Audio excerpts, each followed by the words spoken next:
They said it was clean, too cheap to meter. Built the dome, then cooked the beaker. Said the rod was safely sealed in drums, but left them leaking out of Idaho slums. Hallelujah, being anti-nuclear's not dumb. Hallelujah, being anti-nuclear is fun. Hallelujah, being anti-nuclear has won. Hallelujah, nuclear exceptionalism is done.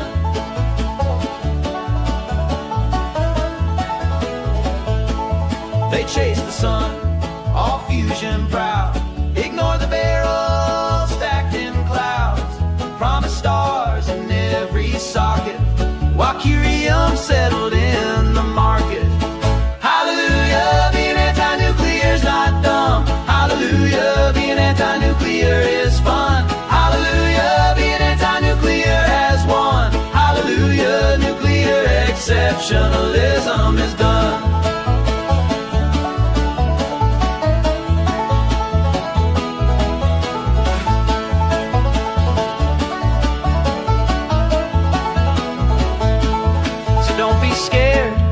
Chart is clean, while whales rolled up inside the submarine.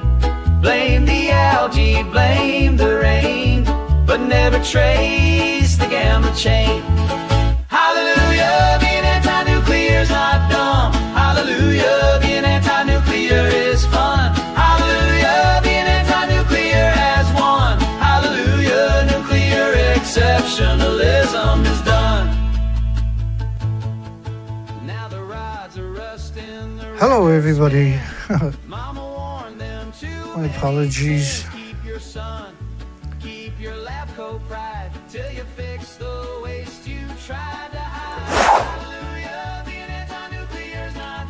I had to go to the bathroom. I'm sorry. Got caught out that time.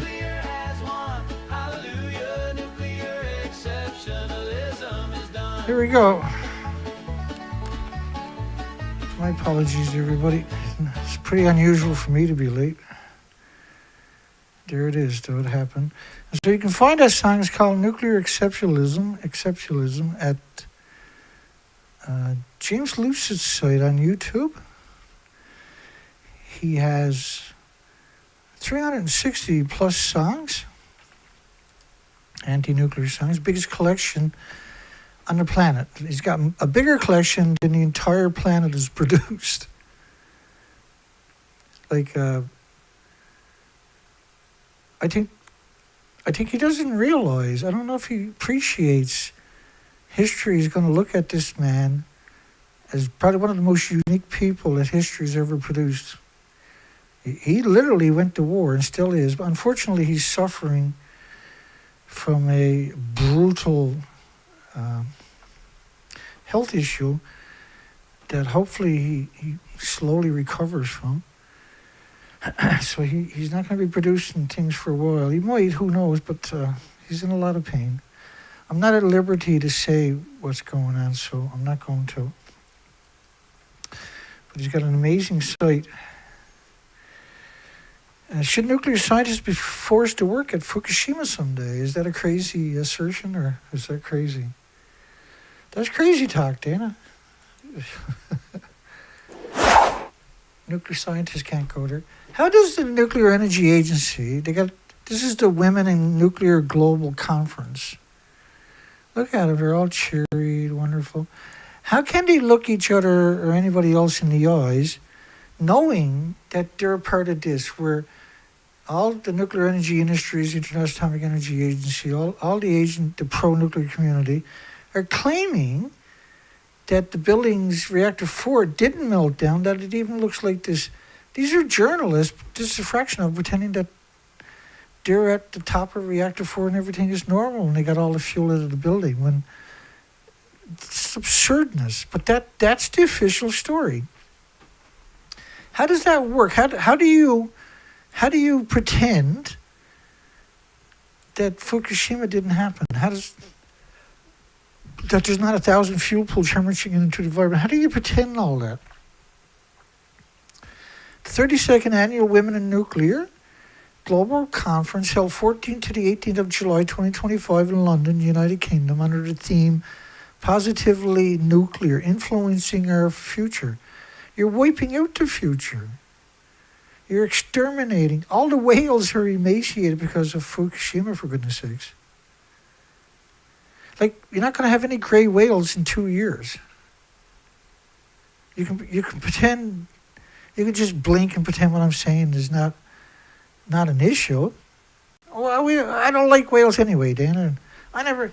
They're too big to eat too much food. They don't deserve to be on the planet. You can come up with all the excuses you want, and you're going to be wrong on every one of them. And you're going to regret that you had those types of thoughts.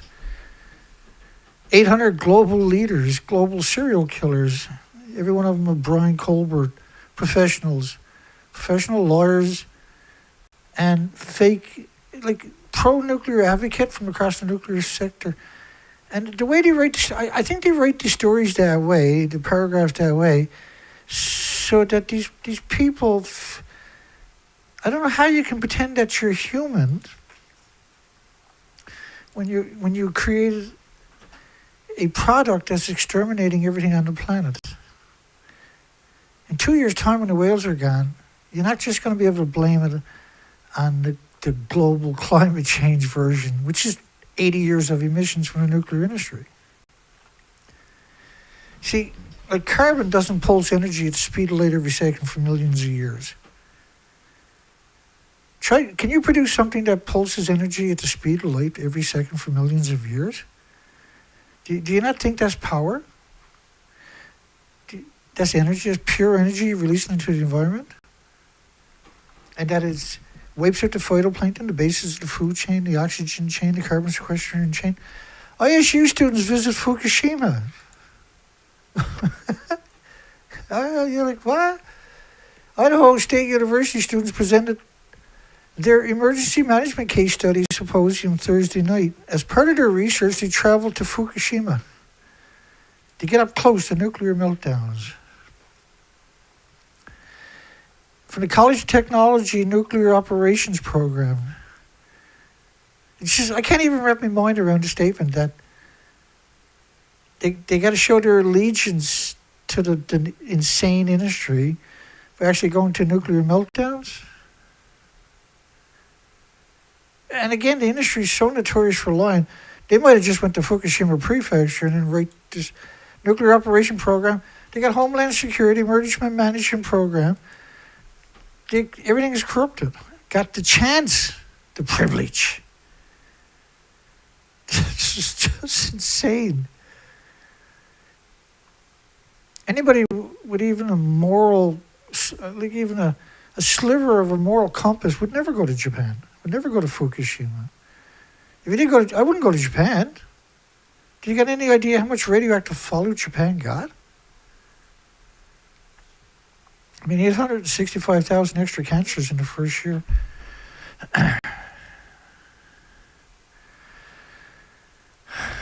Yeah.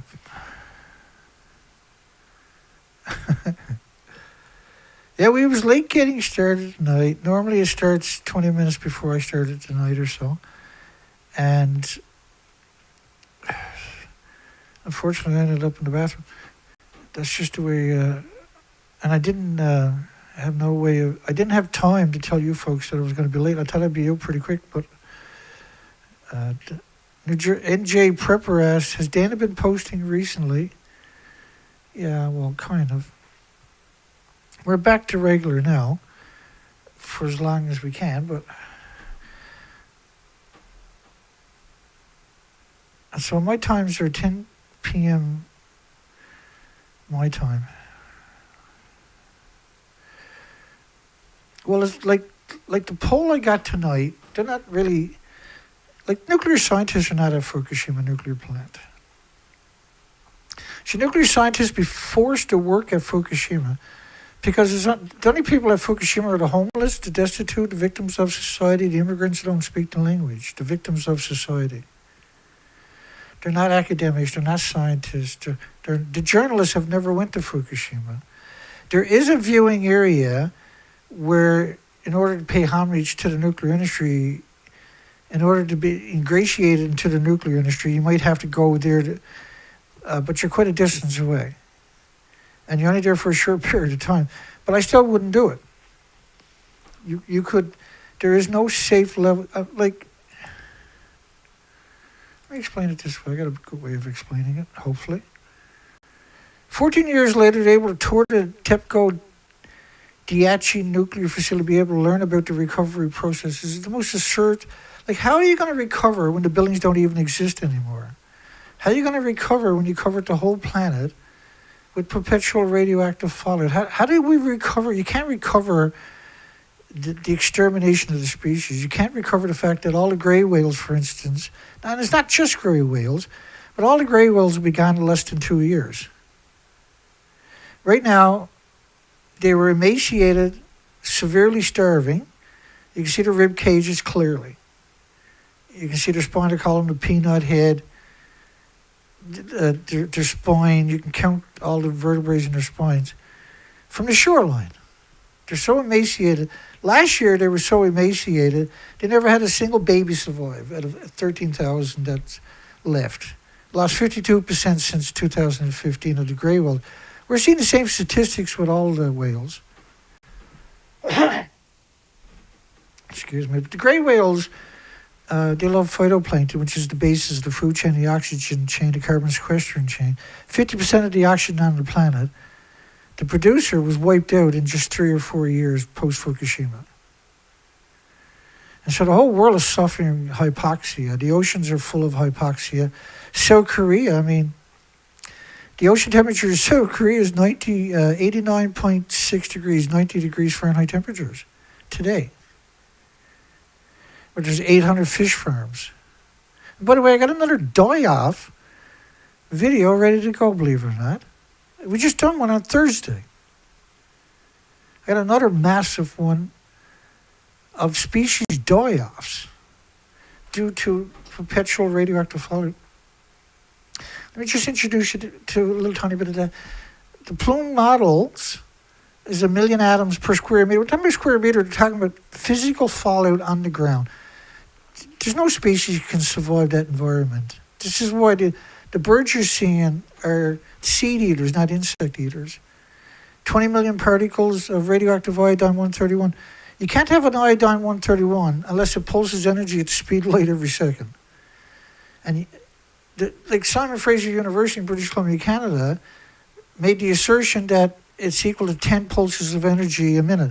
These are absurdness. He's also, at the end of that lecture, said he gets $6 million a year from the nuclear industry.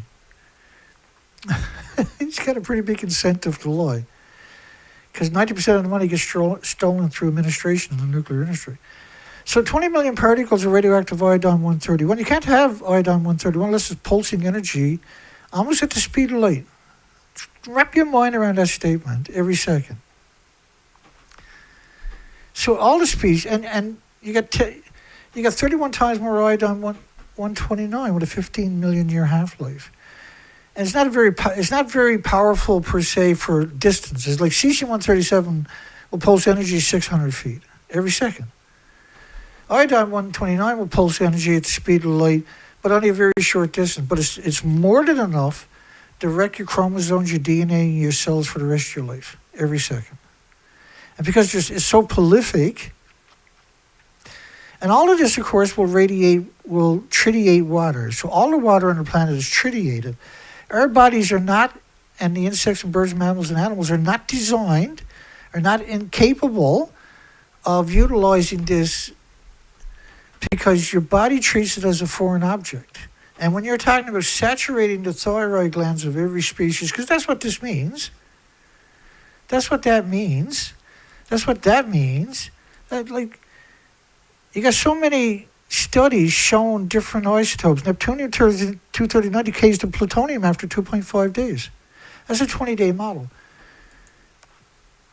This is xenon-133. This is iodine-131. And for every iodine-131, there's 10 times more iodine-132, 30 times more iodine-133, 31 times more iodine-129. You have cesium-137. This is the French government, IRSN, at 1 million to 10 million atoms per cubic meter of air, and this model is based on 23 days. of cesium-137. This is not a model, I'm sorry. This is a spike. A spike. These are all documentations. High concentrations of hot particles, including plutonium and americium. High concentrations. Like, my goodness, we're in so much trouble. And everybody's pretending that you got all these nuclear students going down to, allegedly going to Fukushima in order to show their allegiance to the industry. They got to pretend that none of this is happening. How, oh my goodness, how?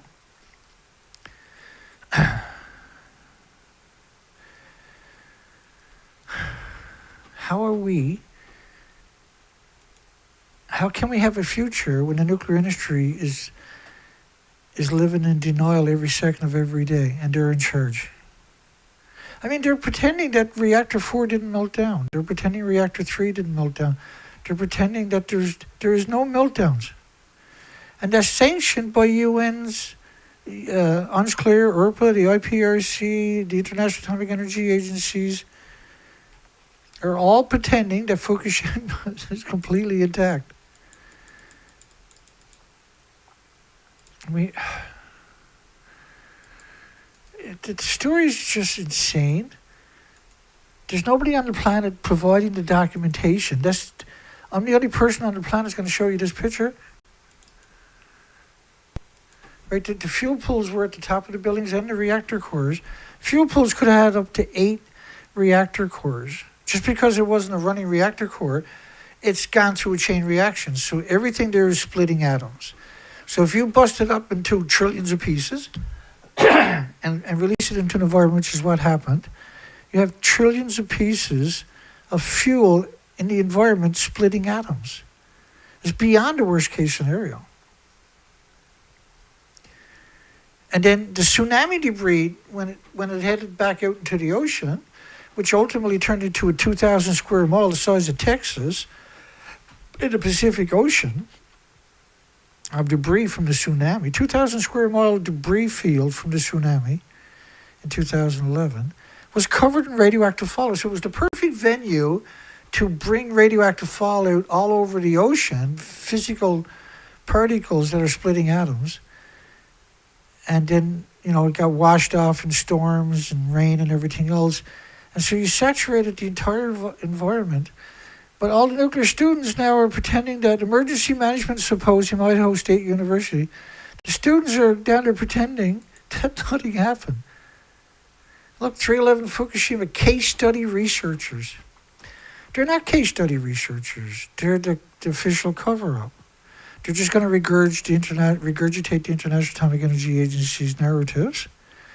This is Homeland Security. What kind of Homeland Security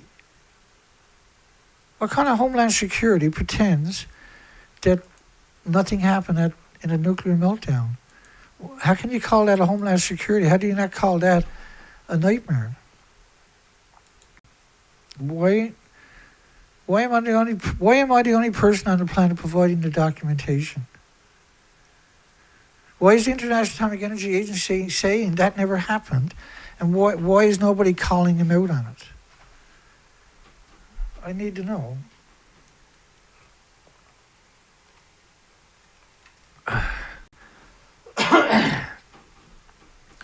desperately need to know because I can't rationalize this. These are all the students telling their mommy and daddies and their friends that they're good people and that they're in the nuclear industry and it's wonderful. Ooh, it smells beautiful. When clearly it's insane. The industry is completely insane. I just couldn't believe this story. Interdependency analyst of Lifeline and Critical Infrastructure, 311 Japan, triple disaster. So what they're saying to you is reactor 4 didn't melt down. Because triple means you're talking about reactor 1, 2, and 3, and 4. They're refusing to say that there was any damage to reactor 4.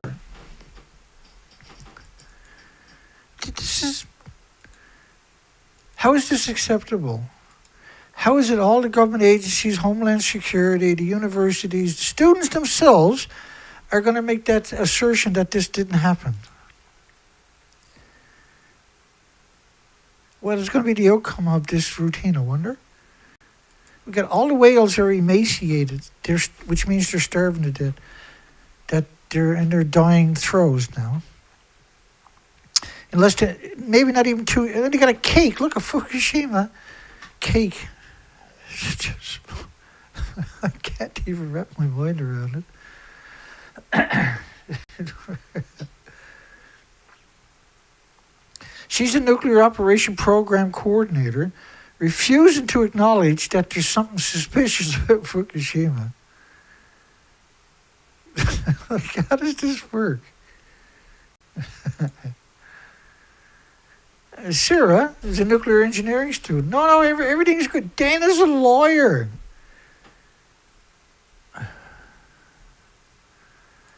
I just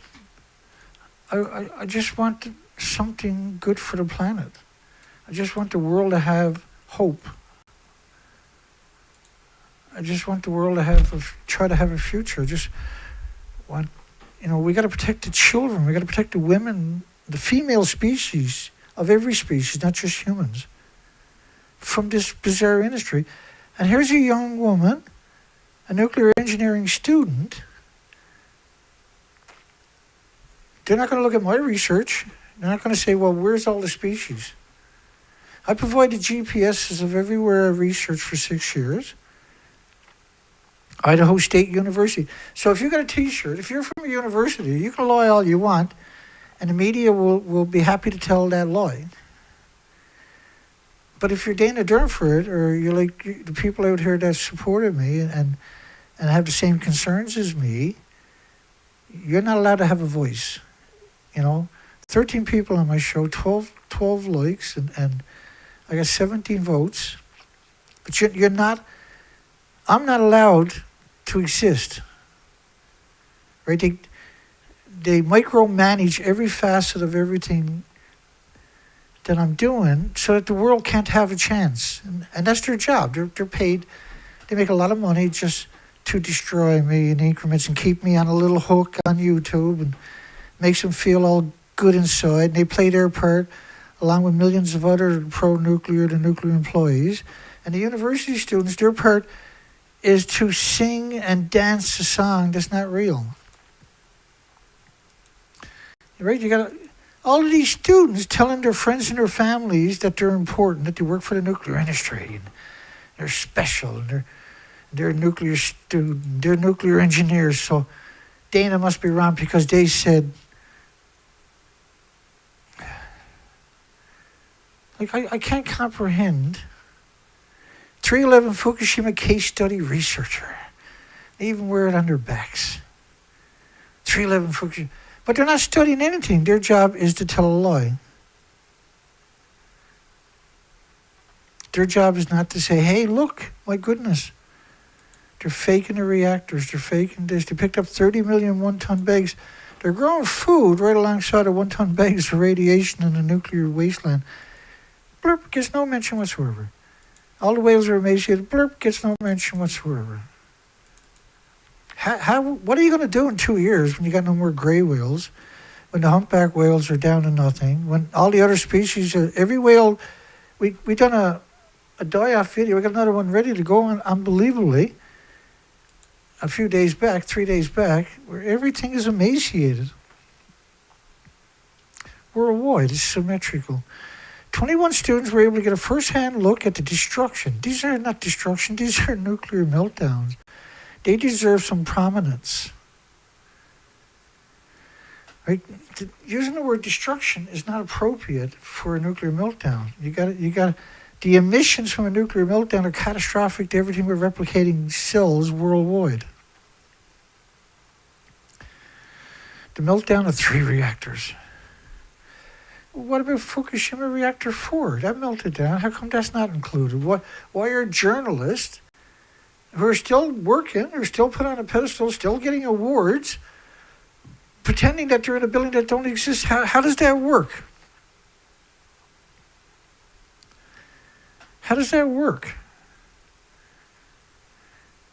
And so I come out and do my lonely stories, shows, presentations, lectures, and I lose my pension. They're making $1 million a year each.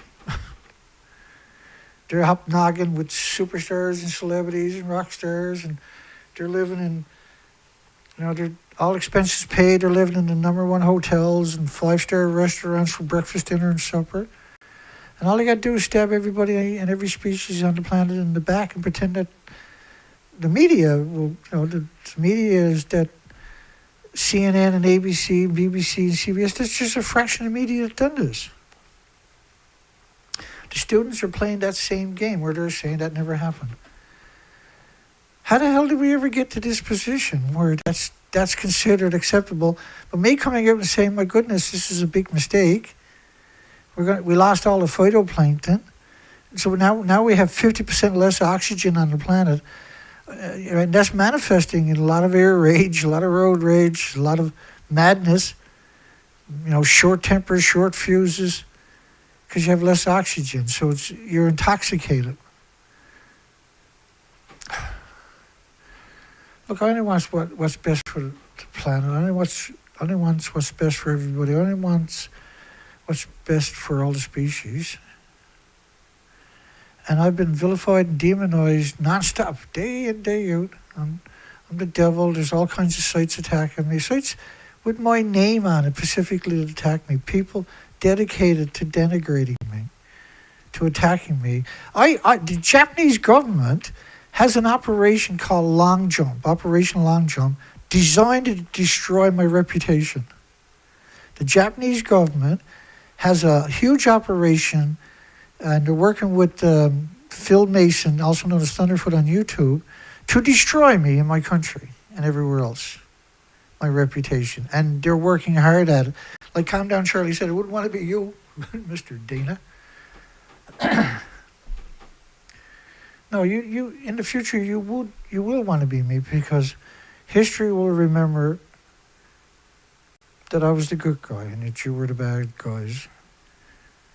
And that I'd done everything in my power, and I had very little power because I was targeted. My character was assassinated, and I'm a good friggin' person. I've worked hard all my life. I'm not a bad person for being honest. I'm not a bad person for fighting for the species. Not a bad person for caring. I'm not a bad person for educating people. That doesn't make me a bad person. How does the industry justify that to themselves? I got him good this time. It's a joke, is it? Destroying somebody's reputation is a joke? Destroying hope and destroying the future of humanity, killing all the species, emaciating all the whales. You're a good person. Me talking about it, I'm a bad person?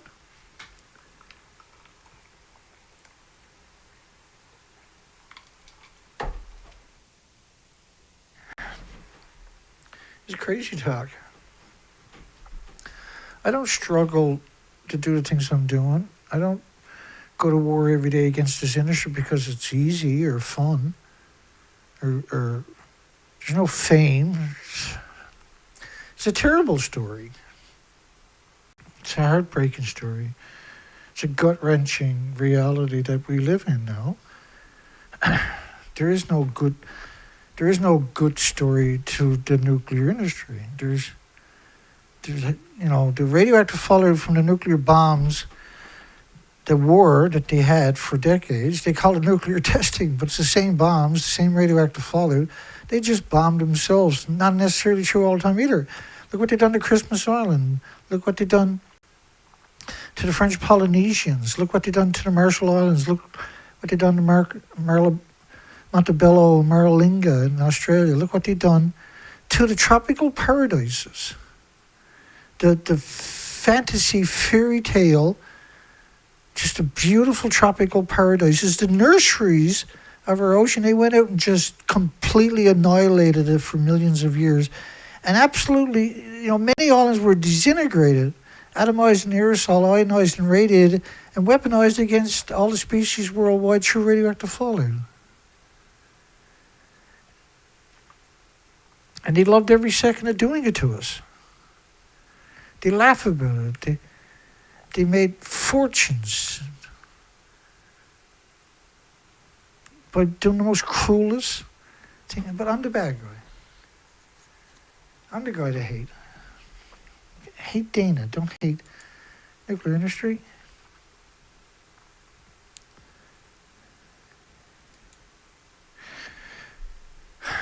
Let me go backwards. Graduate student Miranda Kreener said the group was among the last to see the disaster site. What does she mean by that? Fukushima won't be cleaned up for thousands of years. We were told that we were probably one of the last groups to ever see Unit 1 fully exposed. And by the April of next year, 2026, they plan to have a containment building over Reactor 1. Well, there's Reactor 1 up in the corner. That's got a containment building on it for the first 5 years, a Kevlar sarcophagus. And it's hard to appreciate the scope of this, but this is 1/4 of the framing for the Kevlar sarcophagus over Reactor 1. Like there's these incredible the students. If you're going to be a nuclear student, go to university and everything else, I'm assuming you're smart, right? And so when you look up Fukushima and you don't see that as an issue, there's something wrong with that equation. Like, how do you switch off what's really going on? How do you pretend what's going on is not the most important thing in human history? How do you pretend that the catastrophic fallout to harm worldwide, which broke the food chain originally within just a short period of time, mass die-offs right away, coming face-to-face with the aftermath as well as hearing personal experiences from people, they help emphasize to the students the importance of safety and disaster preparedness. How do you say that Fukushima Reactor 4 didn't melt down despite, just because the journalists pretend it didn't melt down? How does the student not comprehend that this actually melted down? And how can the student give an interview and pretend that this never happened? How can the student continue to work for the industry? How does that work? How can the universities continue to promote this? How does that work? Because it works and because that's what they're doing, do they have a right to exist anymore? Clearly they don't. But who's going to stop them? You can't stop them. It's not illegal to poison everything on the planet with radiation. It's not a crime to kill you with radiation. Only the nuclear regulatory agencies, which are appointed by each administration, has the authority to make it illegal to poison you with radiation. And I can assure you they're not going to be doing that. That'll never happen. They'll be fired, and those amendments would be redacted right away. I don't understand. I desperately want to. We talk to people who were evacuated. We talk to the people who can't go back to their homes. And that means nothing to these students. They think that they went there so it's all fairy dust because they can't smell it or see it or hear it or feel it or touch it or pick it up or perceive it. Like, in the first year, there's 865,000 extra cancers. How can they pretend that that never happened? And how can you rationalize, because not everybody got health care, not everybody was diagnosed. Cancer is not the only illness or disease or autoimmune deficiency or injury or illness from radiation. There's heart problems, liver problems, lung problems, respiratory, pituitary, thyroid, adrenaline, Alzheimer's, dementia, autism, diabetes, Down syndrome, schizophrenia. It's incredible. Like, dementia, Down syndrome. Autism and Down syndrome are the first studies they do after a nuclear accident. Do you really think they don't know what's going to happen and what's going on and every fuel pool is hemorrhaging. There's 1,000 of them worldwide. They're splitting atoms. Once the nuclear core goes through a chain reaction, it's the problem. The reason nuclear is dangerous for millions of years is because it's splitting atoms and you can't contain it, so it's released directly into the environment through the tall, skinny stacks at site. Official 311 notebook concerned half of Japan to be covered in nuclear waste. No, it was all covered. So was North America, so was Canada, United States, the entire planet. Within 30 days on top of that. And all the academics, all the studies, right, from all the major shakers and movers institutions worldwide, has acknowledged that originally. But then the cover story slowly got built. And now they're saying it never even happened. It never even melted down. As of August 24, 2023. Orchestrated by the International Atomic Energy Agency, who worked closely with South Korea, with Taiwan, with China, with Japan, and the International Atomic Energy Agency, conspired, along with the universities and the medias, to pretend that Japan never even happened at this stage.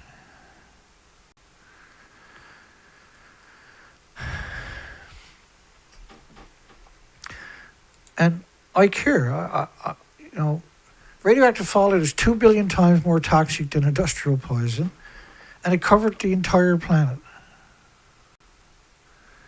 The whole story is madness.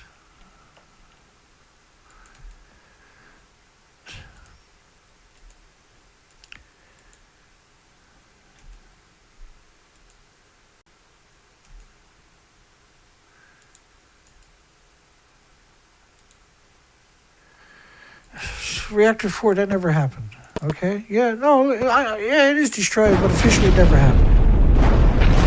8 reactor cores, 9 reactor cores counting the reactor. There was reactor 3, 9 reactor cores, including a plutonium mixed oxide reactor core.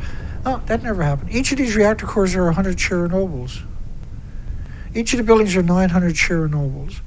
Chernobyl was a graphite reactor. It was a brand new reactor. It didn't have any spent fuel pools in their inventories. These are massive plutonium uranium reactors in Japan. The plume covered, all the models showed the plume covering the planet in 20 to 30 days. That's not going away for millions of years.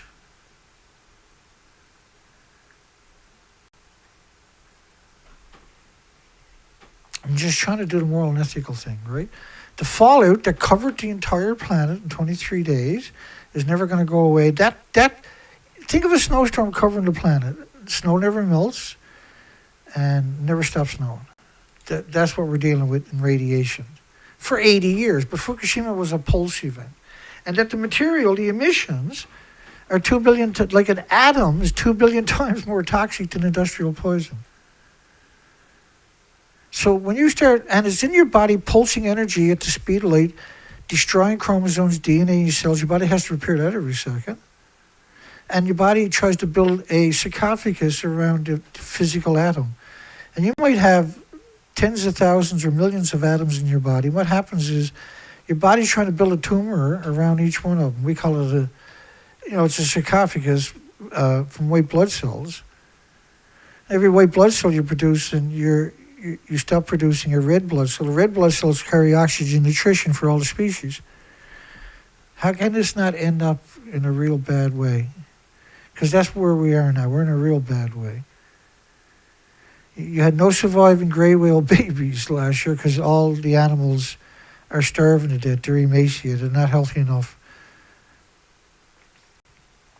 On their 12,000-mile journey. Now this year they're traveling 12,000 miles north. It was south last year. Now they're still emaciated. They have no blubber. Their rib cages are sticking out. They have peanut heads. You can see their shoulder blades. You can count the invertebrae. The vertebrae of their spine. Like, this is madness. And I'm the only person out there running an educational program. Is mind-boggling. It's frightening. I had always felt that if I ran an educational program, within a few years, you'd have hundreds of people articulated, and the industry knows that, so they have to isolate me. The industry's insane. The only outcome with this industry in the very near future is extermination of every species. And they're okay with that. They can live with that. As long as they get their paychecks every week, they're happy, don't care. the worst of the worst. That's what the nuclear industry seems to produce, right?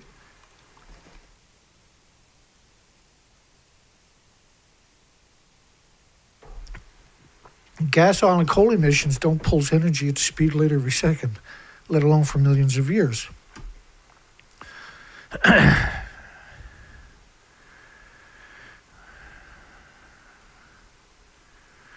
Well, the only people working at Fukushima are the homeless and the destitute and the victims of society, the immigrants who don't speak the language.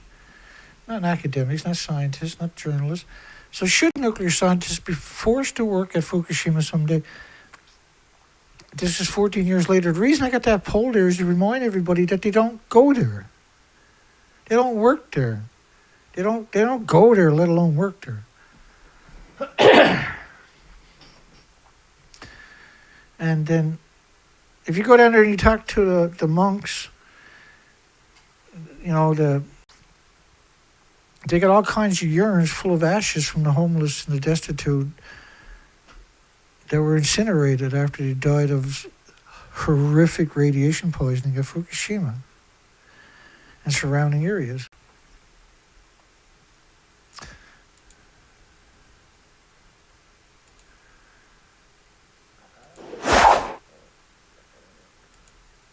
$2 billion times more toxic than industrial poison. The American government, Canadian government, regulates 3,000 chemicals that are illegal to be used to poison you with. But they're not able to, they're not allowed, they don't have the authority to regulate anthropogenic man-made radiation, which there's thousands of all different isotopes. And every one of them will attack anything with replicating cells, and anything with replicating cells has no autoimmune trigger to defend against it. We're in absolute, positively crisis now. We are 14 years into an extinction event. Irreversible heart damage for children with 50 atoms a kilogram of cesium-137. You can't just have cesium-137 in the sample. It's going to be plutonium and americium and neptunium, strontium, hundreds and hundreds of very, very horrific isotopes that will attack every cell in your body for the rest of your life. Your body doesn't have an immune trigger to defend against it. It's not like a flu or a cut on your finger. Children with 11 atoms a kilogram start to see heart problems. This is insane. It's impossible to get food with less than 11 atoms a kilogram. It's impossible. Japan can't even produce gamma, cesium food in their food less than 100 atoms a kilogram. They're not checking for any other isotope. The betrayal is way past that word. It's Machiavellian. I don't even know if that is justice. If that is able to sum up the enormity of the crisis that this industry has now put us in an event.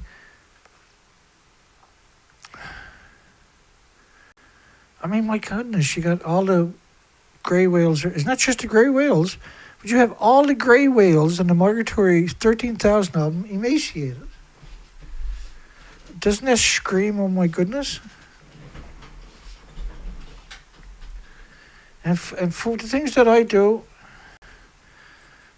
the industry's done nothing but destroy me. I'm not. I don't know if you realize the regular people do, but I'm actually a really good person. I'm not a bad person. I have a bad bone in my body.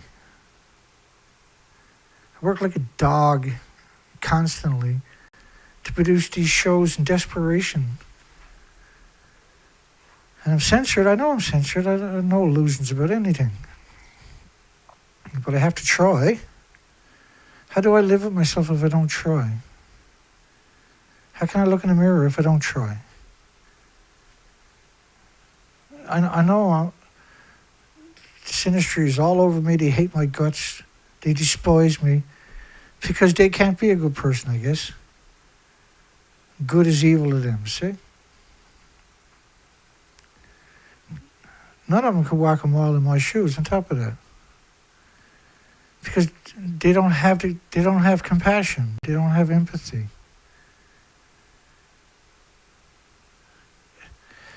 This is not acceptable. I just can't. I can't sit in silence, right? Because then there's no one there to replace me. On top of that, that's horrifying. I guess that's what they wanted when they got rid of my pension a few weeks back.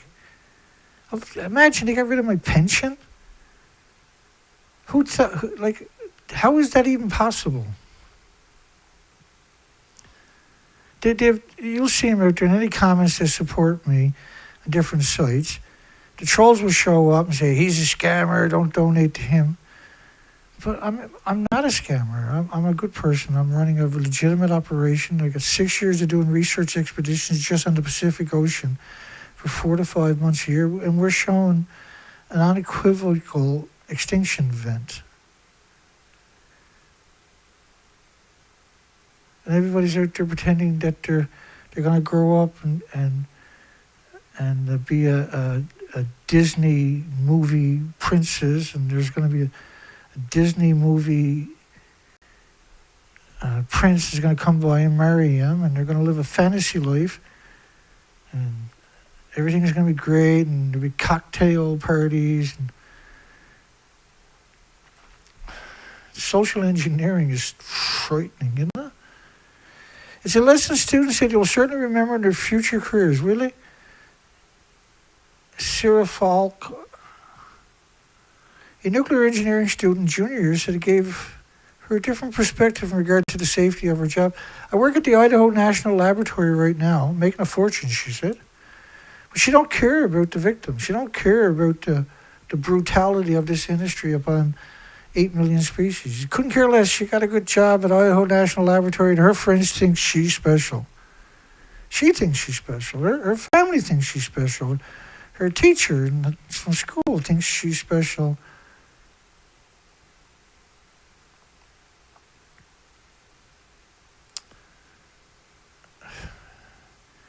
Not just cancer, but how low doses of radiation causes heart diseases and strokes, liver problems, lung problems, respiratory, pituitary, thyroid. 50 atoms a kilogram in adults. It's not just adults, it's horses and cows and sheep and puppies and everything else, lead to irreversible lesions in the vital organs. How do you think that's going to play out?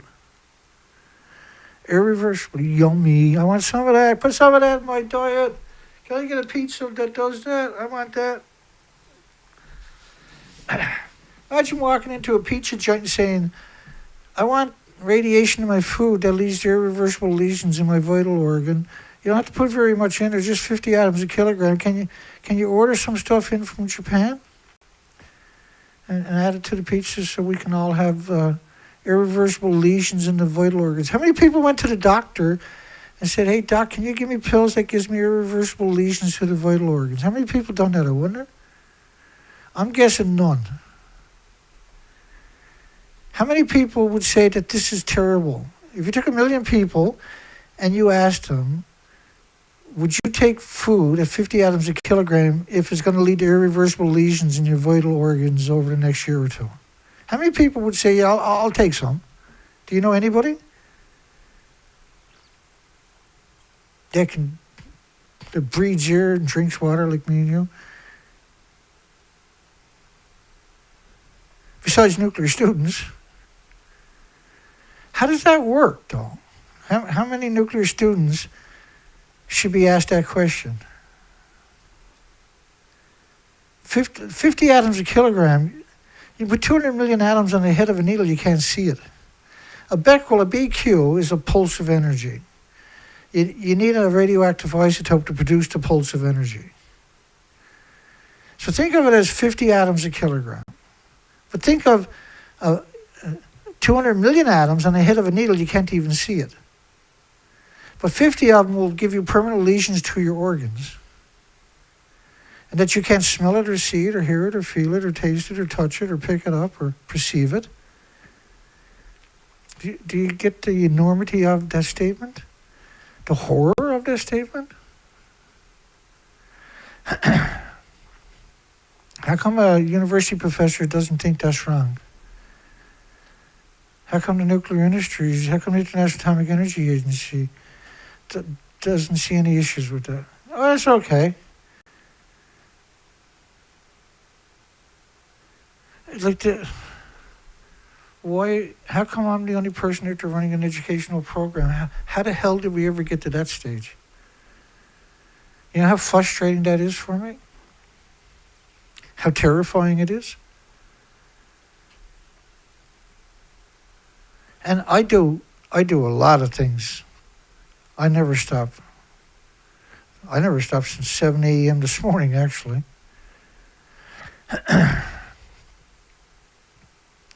You know, there's supposed to be 46 million migratory birds here right now. 46 million. Raising their fledglings, so there should be a lot of activity, right? They got to get food, bring it back to their cliffs and their breeding grounds where they're raising their 150 million fledglings. And in the fall, you're supposed to have 200 million birds fly out of here. There's none here. And when you tell people that the 46 million birds are missing, it's just like, I got to go home and watch the Wheel of Fortune. I'm sorry, Dana. Sounds interesting. Have a nice day, though. How do they switch off? Who are these people? Are they people? Or are they zombies? How can that not upset you?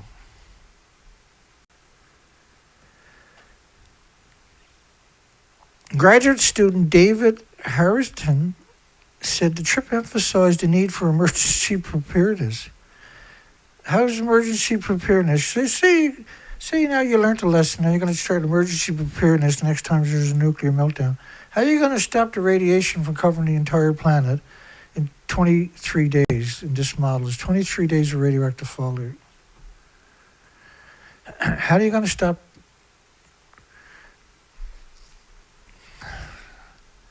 How are you going to? What kind of emergency preparedness are you going to do that's going to stop that? And gas, oil, and coal emissions don't produce plumes like that. There's no other anthropogenic man-made pollution that has this particular attribute where you cover the entire planet from the bottom of the ocean floor to the troposphere with an invisible snowstorm of atoms that attacks everything with replicating cells on every species on the planet forever and ever and ever. This study, the spike of 10 million atoms per cubic meter of air is what you're looking at. This was the French government study. Is real. It's downplayed. Like the inventories that they're using for these models are from venting. They're not from the actual nuclear meltdowns. Because at the top of each of the buildings was decades of reactor cores.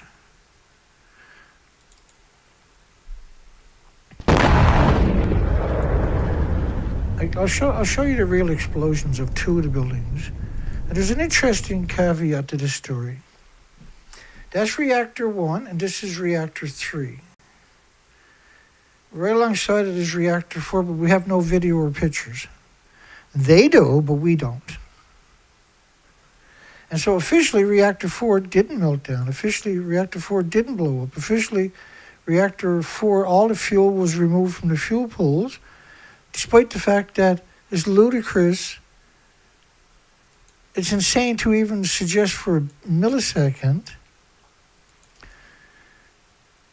that the fuel was removed from a building that doesn't exist anymore. How can you, like these big chunks you see up there, that's the fuel pools falling back down to Earth with 6, 7, 8, 9 reactor cores. And the plume you're looking at, all this like material, is the actual reactor cores atomizing and aerosoling. They catch fire when they're exposed to oxygen.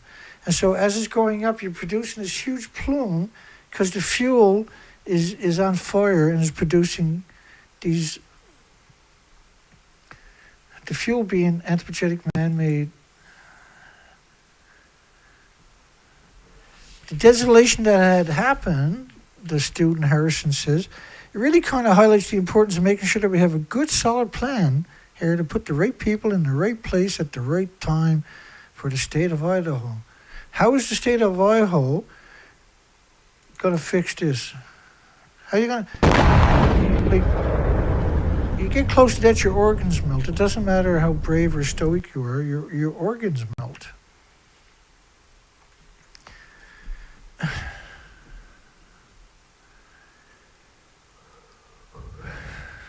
long day. The little boat today. It was a bit of a nightmare. I gotta retool everything. It's okay on the pond with that little boat, but I can't go on the ocean with that thing. It's just not steady enough, and if you get a big wave, you might find yourself in a lot of trouble. So I got to retool that. I'm trying to do the best I can. You know, I'm limited to what I can do anyway. I'm just trying to do something. We got 46 million birds missing here, and nobody cares. I'm the bad guy for caring. Everybody hates me because I care. It's like I can't comprehend. Was I picked up and taken to another planet that looks just like Earth with the exact same people, but without a soul, without a heart, without a moral compass, without any critical thinking skills? How did we ever get to this position where no one cares?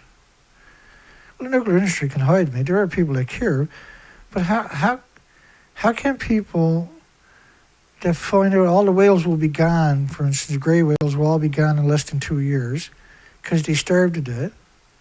52% of them have already, 14,000 have already starved to death since 2015. We covered the majority of it. Same for the humpback whales. In 2018 or 19, there was 1,000 culvert beak whales showed up in the United Kingdom of all places. They don't even belong there. In different stages of decomposition, but the ones that they found that weren't, decomposing, they were able to show that clearly they were emaciated. So, which meant around 10,000 died. If you find 1,000, which is considered 10% of what would have died, then you assume that's 10%. Whatever you find, if you find, like San Francisco Bay, they got 14. So you got to assume there's 140 whales, gray whales died in that area. They sank to the bottom, right? Only 10% would have washed up on the coastlines or floated along and got discovered.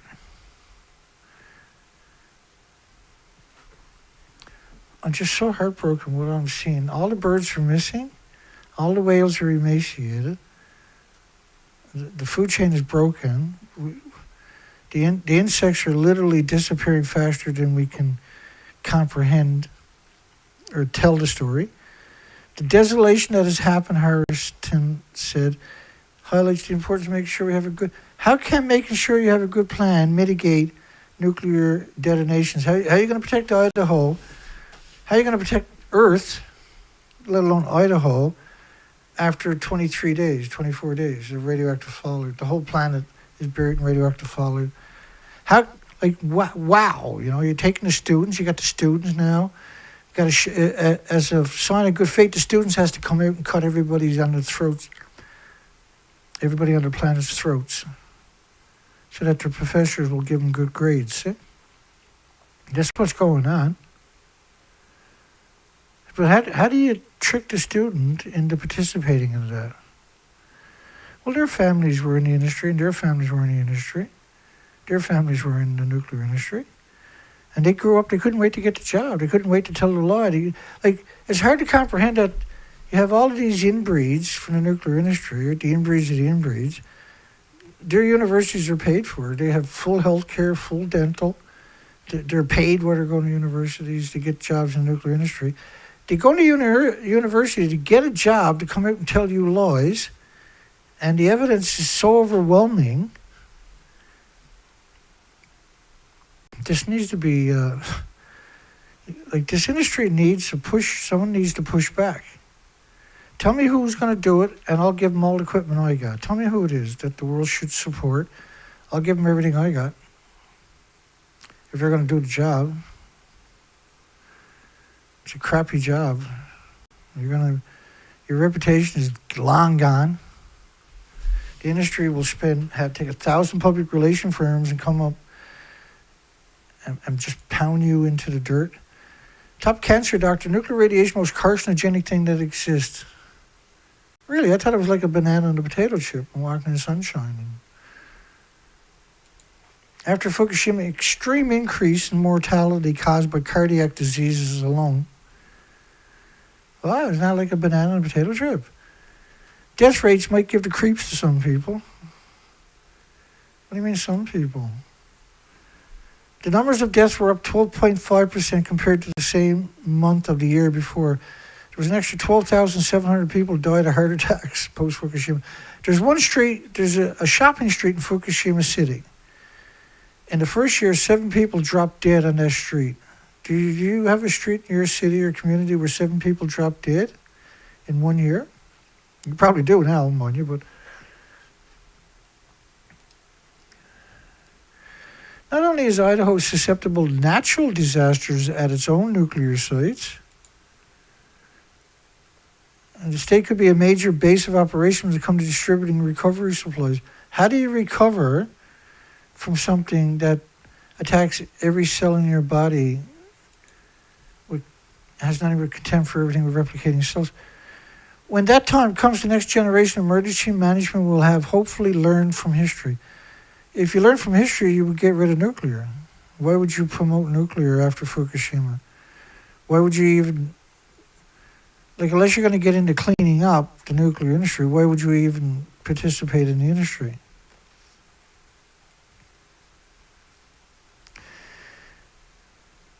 Shouldn't everybody in the nuclear industry have to wear jackboots and get a free ticket to do whatever they want to people? 35.8% of the Fukushima children have tumors. Tumors on the thyroid. 2 centimeter tumors on your a children's thyroid. Well, the children's thyroid is only 2 by 3 centimeters. So 13,646 out of 38,200, when it used to be 1 in a million, maybe 2 in a million, but typically it was 1 in a million was the consensus. So now you're talking about 358,000 out of a million post-Fukushima.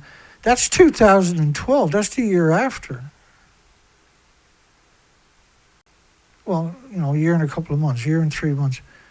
Later, you went from 1 in a million children with thyroid tumors, and the thyroid produces the hormones that regulates the entire body function.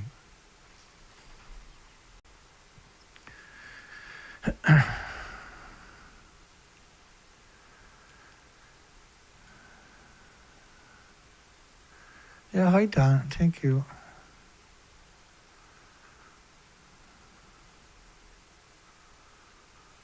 Hi everybody. Hi Colette. Jeff, Concerned Planet. Darlene. NJ Prepper. David. We know James Luce is out there watching this when he's able to. That poor boy is in brutal pain. I'm sure he's taking painkillers by now, but how do you manage that, right? Really, how do you manage the pain? James produced last week 4 or 5 videos.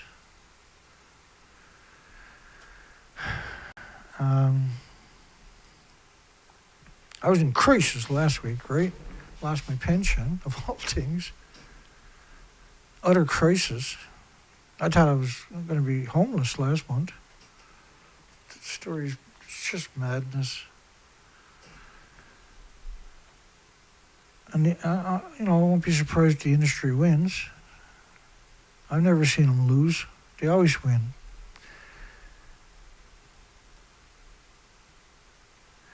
How do you get 358,000 of a million children with thyroid tumors of 2 centimeters? So the thyroid of the child, which is unbelievably important because they're developing for 24 years, and they're going to be developing with radioactive hormones. How can you have just radioactive hormones? You can't do that. You got to have radioactive stem cells too. Their bones are, you got to have if you got gammas, you got to have some kind of bone seeker too.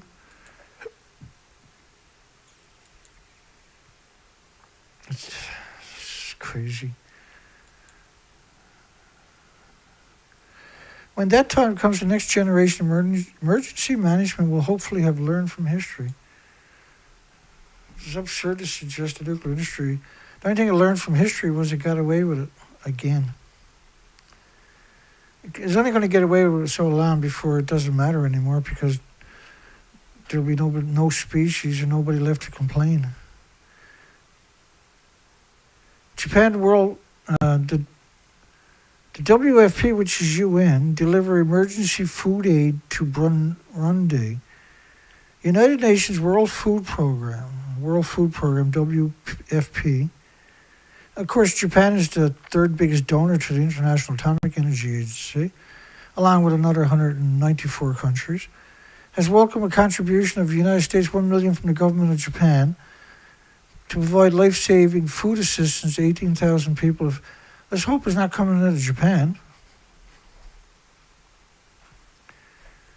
because for many years they were shipping food from Fukushima prefecture that nobody wanted to victims of earthquakes and everything else. The UN World Food Program, like, this is a very, very dubious organization. United Nations have an organization for every facet of everything on the planet. And now since Hiroshima and Nagasaki, since they changed their name from the League of Nations to the United Nations, they have infiltrated every facet of humanity's routines on this planet with their subsidy companies. They took over your planet. They've taken over your planet. And the media and Hollywood and the universities welcome them in with open arms to destroy everything and everybody's future. And the only way they can exist is by consuming all the resources and dominating everything on the planet on top of that. And we're in real trouble. There's no challenges. Nobody out there to challenge the crazies. Japan has been a good partner for the World Food Program in Burundi, and we have implemented 8 joint projects since 2010. That is frightening. And I know Japan quite often will ship food from the nuclear wasteland to victims of earthquakes and everything else worldwide. NANO Nuclear joins the Canadian Nuclear Association. That's insane. That's corruption now in overdrive. To support the adoption of next generation advanced nuclear energy technologies in Canada. The reactor the small modular reactor we're building in Canada, Pickering or Bruce Power, I can't remember. You got to give me some leeway. I mean, there's over 400 nuclear plants worldwide. I can't keep everything straight. I am from Canada, so I don't really have a good excuse, but I'm just kind of overwhelmed with so much evil worldwide from the nuclear industry. So NANO Nuclear doesn't have a product. They don't have a small modular reactor. They don't have any micro reactors. They're far, far, far from ever coming to fruition on top of that. The small modular reactor in Canada is the furthest thing you will ever see from a small modular reactor. These reactors are going to be 240 feet tall buildings, half underground, half above ground. When was the last time you were 12 stories below ground in a building? How can you call a 24-story building a small modular reactor? That's what we're doing, right? That's what they're doing here in Canada. They're calling the boiling water reactor X300 a small modular reactor.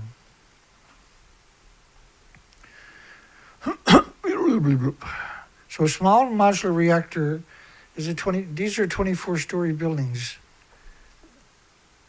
You're not going to make that in a factory and ship it by truck anywhere. These are massive skyscrapers.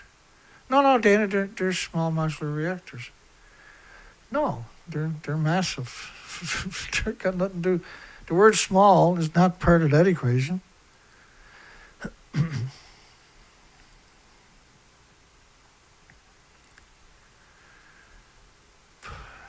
Yeah.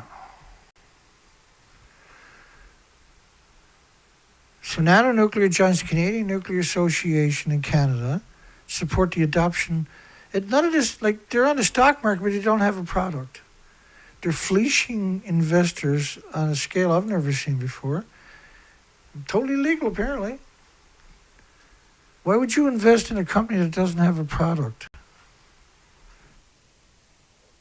Like, if you worked all your life, right, honest person, and you got some money saved up, or you inherited some money, or you won the lottery, or whatever, why would you invest in nuclear? Just because it was artificially inflated, then that should be considered a Ponzi scheme, right? So you invest 100,000 in the 2 weeks later, the bottom's going to fall out. It does that in a cycle, ebb and flow, just like the moon cycle. Every 30 days, there's another cycle. And so you'll lose 30-40% of your money. They'll do that to 1 million people. There's no penalties. It's not illegal, apparently, even though it is illegal. It's called a Ponzi scheme. And the 14 biggest financial institutions on the planet are propping up the stocks for the small modular reactor companies that don't have a product. So they'll buy, say, 9 million shares in 2 weeks. So if you're an investor, you're like, wow, that went up 9 million shares. The price just climbed. I want in on that. Hey, buy me some. I want some of that. Give me some of that. And then 2 weeks later, it collapses because the banks pulled their stocks out and took your money. And they're just going to rinse and repeat every 30 days or so, over and over and over. And that's what they're doing. And they announced they're going to do it. Not in so many words, but at the Conference of Parties 29 last year. They announced that they're going to support the nuclear. I thought they were just going to invest in nuclear. I didn't think for a second they were going to run a Ponzi scheme on stocks in a 30-day cycle like the moon, right?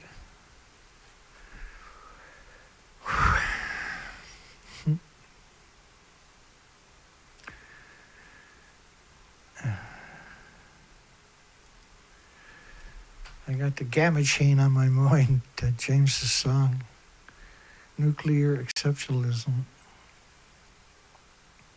And we started the show off with tonight, the late show off with tonight. We still got a bit of a show in tonight. I wasn't expecting to last more than an hour. I haven't stopped since 7 a.m. this morning. But that's just my personality too. I've committed to this for 23 years. My heart and soul. And I must admit, I've done a pretty good job. Wet the way it's all. It's crazy. Nanonuclear energy, you love this, advanced. They're not leading, they're not advanced. They don't even have a reactor. They don't even have an application into the regulatory agency for the license, a full application. Every year in Canada, nuclear technology helps avoid 80 million tons of carbon dioxide emissions by displacing fossil fuel. Like, what are you talking about? Every nuclear reactor in Canada is dependent upon 2 gas and oil and coal plants to build it, to run it, and to decommission it for 60 years. So think of each reactor. Think of a single reactor in Canada, like the CANDU reactors, or any other reactor on the planet. It's going to need about 1 million gallons of water each minute. So there's a lot of energy to move 1 million gallons a minute, but people just can't appreciate what 1 million gallons is. It's 4,500 tons a minute. 60 seconds, which think of 4,500 one-ton pickup trucks with 1,000 liters in the back of it, each minute going past your front door. 4,500, well, just think of 4,500 one-ton pickup trucks, because that's 4,500 tons of water a minute. So think of 4,500 one-ton pickup trucks going past your house each minute. How much energy does that take? Come on, what's the math on that? It's a big. Imagine you're doing that 1,440 minutes a day. It's 1.45 million one-ton pickup trucks every 24 hours. It's 1,450,000 one-ton pickup trucks in 24 hours going past your front door. So how fast do each truck need to go to get 1,450,000 one-ton pickup trucks past your house in 24 hours? How much energy do you need to make that happen? You need 2 dedicated gas, oil, and coal plants. Right? At a gas, oil, or coal, usually coal because it's the cheapest, in order to produce the energy, just for that one function, for that one reactor. And think of a site might have 6 reactors. So you got to multiply 1,450,000 one-ton pickup trucks by 6 each day. How much energy does that take? And we're only talking about water. We're not talking about nuclear site, which is the electricity of a small city on its own. So how can they come out and say 80 million tons of carbon dioxide emission is displaced from fossil fuel because nuclear for electricity? But in order to produce electricity, it can't run on its own. It can't use its own electricity it produces to run the nuclear site. It has dedicated 2 gas, oil, and coal plants. So if I got 6 nuclear reactors, it's 6 times 1. Let me do the math. 1 ton. Anybody got the math on that for me? Somebody want to put that in the comments section? Hang on, I'll show it to you. I want the math on this. This is a 24-hour. That's not it. Are you getting stupid or something, Dana? Yes. Oh, that's not it. Oh, that is it. Okay, here we go. I'll bring it up on the screen for you. Okay, so you got 4,500 tons a minute. And there's times 1,440 minutes in the day.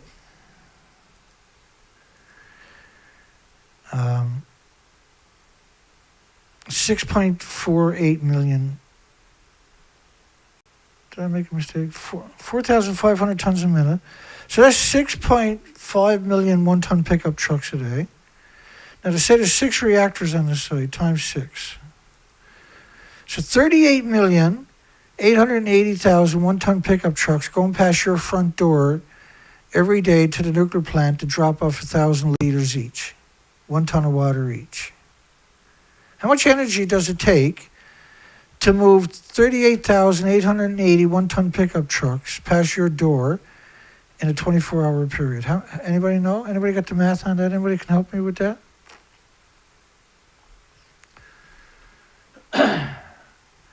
So let's divide it. Let's divide that by 1,440 minutes. So each minute, there's 27,000 one-ton pickup trucks going past your door. So let's divide that by seconds, by 60 seconds.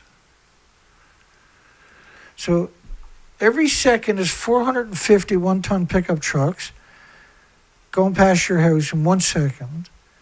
You got to get to the reactor and dump each of them 1,000 liters every second. How much energy does that take? To make 39 million one-ton pickup trucks to go past your door each second. Okay, just put that in the center of your mind for a second. So how do you avoid 80 million? You're producing more than 80 million tons of carbon dioxide with just the energy to produce just the water to cool the reactors and boil water for 1 million homes and businesses. If you get rid of nuclear and you just take the 2 gas, oil, and coal plants, because they're massive, they'll do the job. You don't need nuclear in that equation. You just need the 2 gas, oil, and coal plants, because they got to power that entire massive site on top of that. So we're just talking about the water each day.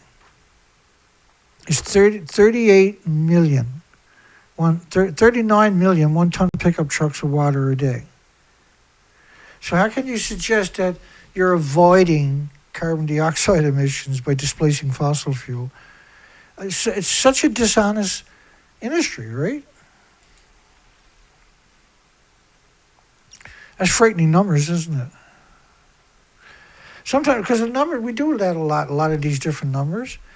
And unfortunately, because we do so much and we cover so much, sometimes I have to bring out the calculator to remind myself and everybody else the insanity of what we're talking about. This is insane. You got over 400 nuclear reactors worldwide doing the exact same thing. And supplies 50% of the global supply of cobalt-60, which is brutal. If look up radiation therapy studies. You want to have nightmares for a couple of weeks? Look up radiation therapy, chemotherapy. They're the furthest thing from the word therapy.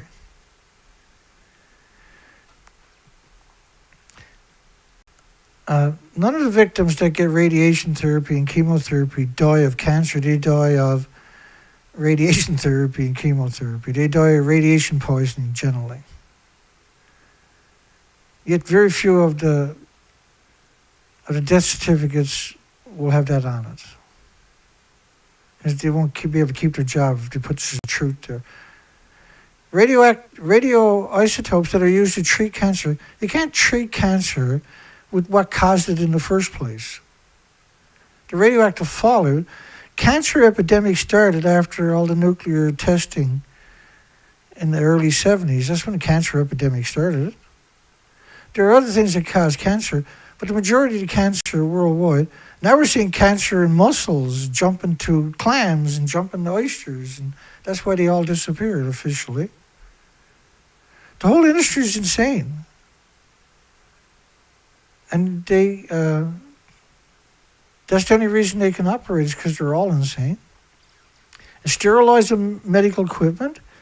Imagine radiating your medical equipment you're going to use on humans and then calling that sterilizing. You're radiating the equipment. Well, we protect the food coming in the country by radiating it, Dana. What are you talking about? You're killing all the nutrition in the food and you're irradiating your food. Do you get what this industry is doing to you? There really isn't anything more important than having this conversation.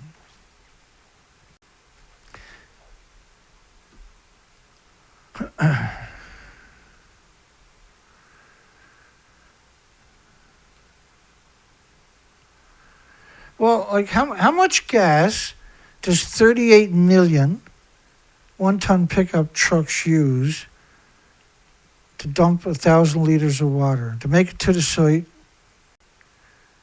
You know what I'm saying, right? When you look at the energy we're talking about, you can't say that nuclear is displacing anything.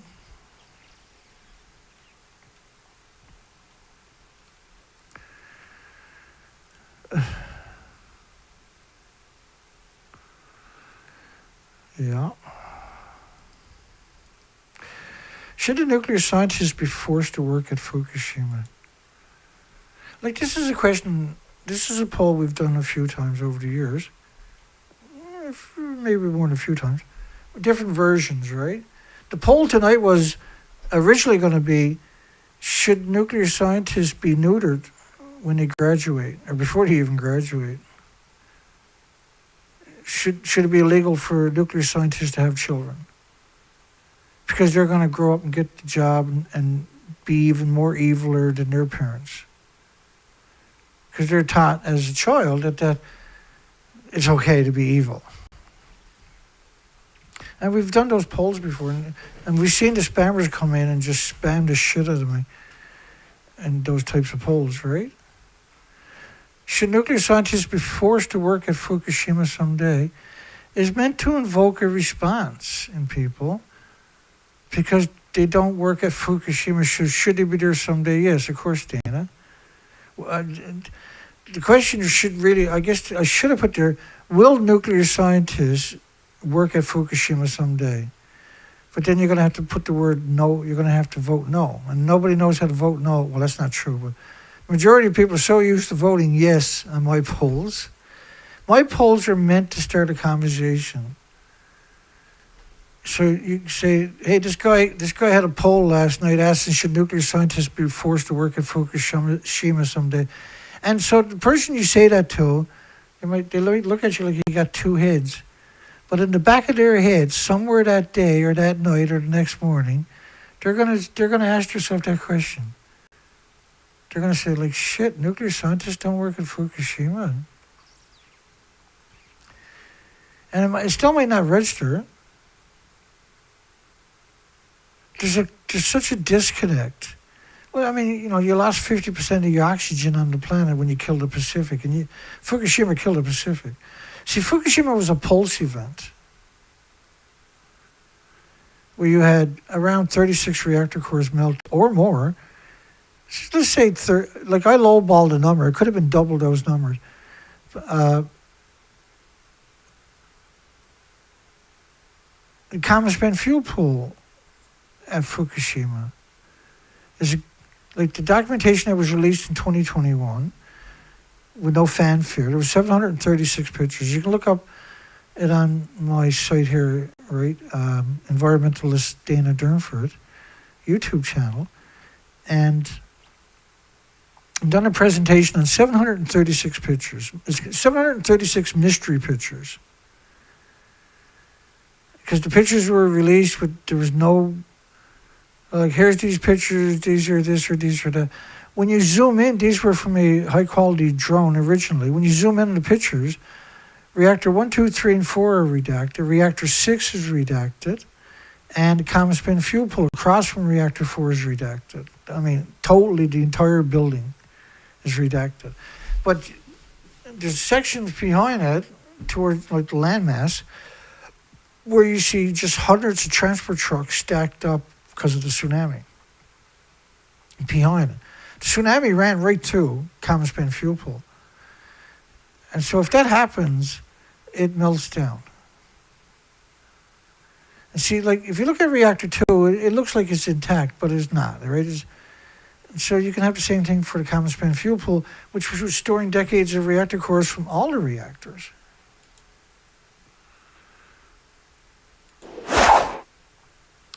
With the introduction of next-generation technologies in the form of smaller micro-nuclear reactors, like those being developed by NANO nuclear, well, there's 100 companies that are developing that technology, allegedly. None of them managed to master it. They've been at it for 70 or 80 years. There's a significant opportunity for Canada to solidify a leading position in the global nuclear industry. Listen, there is no nuclear renaissance. You have the same gigawatts now in nuclear as you did in the early 90s, suggesting that this industry is going to change that equation is crazy talk. Like their entire legacy is predicated upon looting the unsuspecting investors. Right? They're not acquiring land. They don't have application into the regulatory agencies for an actual full license. These are you'd have 2 million pieces of paper. These are very difficult. Like with all the renewable, like why would you do small modular and micro reactors when you can just do geothermal and get it over and done with by the end of this year? Which, it's been completely taken out of the equation. All you hear is wind and solar, right? You don't hear geothermal. It's not there yet. Well, if you took geothermal, that's not there yet, but it's 80% there. And then you subsidize it with gas, oil, or coal to get the other 20%. So instead of using all the commodities for gas, you're using gas, oil, and coal, you can get rid of 80% of the commodities, the expendables, by using geothermal. So you can bump up the geothermal, say, you can get 400 degrees Fahrenheit temperatures, but you need 600 degree Fahrenheit temperatures to boil water for 1 million homes and businesses. So it's okay. So you can subsidize it with gas, oil, and coal because you saved 80% of the expendables, the consumables. That's pretty darn good. And if you tried, you can get 100% in less than a year. But the universities are all too busy working on something that, like fusion and small modular reactors, which still doesn't exist, won't exist, there's no reason for it to exist. We live in a technology for, we have incredible options for storage. Like you can store 700 degree Fahrenheit temperatures with sand. We got a lot of sand on the planet. You can store 3,000 degree Fahrenheit temperatures with volcanic rock. And you can store that for months in volcanic rock, and you can extrapolate the energy out of that when you're ready. And we have an absurd amount of volcanic rock available every year being created, I should say. That's fresh, good, perfect for the job to store energy. We have big windmills that are dedicated to compressing air. So you buy these $300,000 windmills, and all you do is compress air into mine shafts. Right? And so when it comes to renewables, you can, like Canada closed 740 wind and solar farms 2 years ago. And then there was $5 billion there to give to the 740 wind and solar farms so they can produce storage for their energy so they can be independent. He took that money in Ontario, Canada, and gave it to Bruce Nuclear Power Plant, which build storage water batteries, which is like you build 2 ponds, extra energy, you pump water up the top, and when you need energy, when the wind's not blowing, the sun's not shining for renewables, so to speak, even though why would you do that? Why wouldn't you have geothermal? You don't need wind, and you don't need the sun. It's right there under your feet. Why would you go any other route? Why would you be insane and do anything else without trying to make the most of the geothermal and subsidize it with wind and solar and storage? Because like the ratepayers are paying to replace the gas, oil, and coal when it breaks down or gives up or is too old or fragile. And that money can easily build the infrastructure we're talking about. And money left over. And everybody's light and power bill can drop right down and not be a burden to humanity and the future of humanity. Like we're not going to have any gray whales in 2 years because they're all starving to death and emaciated, severe emaciation. The enormity of that statement shouldn't be able to squeak past anybody on this planet. Everybody on the planet should be in shock that that is happening. And it's not just gray whales.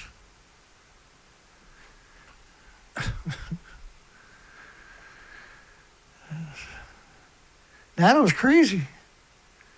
We're pleased to welcome NANO Nuclear Energy to the Canadian Nuclear Association. Canadian Nuclear Association is about nuclear, it's not about Canadians.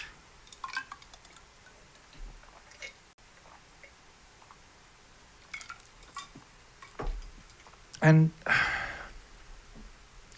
I think Africa said it best. Let me find that story.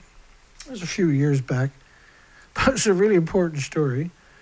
It doesn't get enough play on our site, I don't think, really, because we cover so much.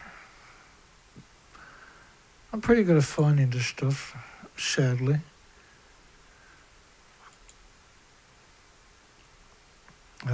Should be right around here.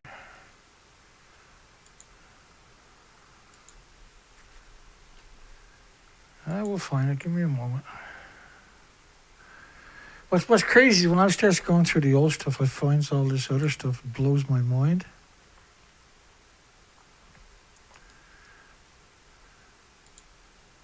It's got to be here somewhere. Not very far.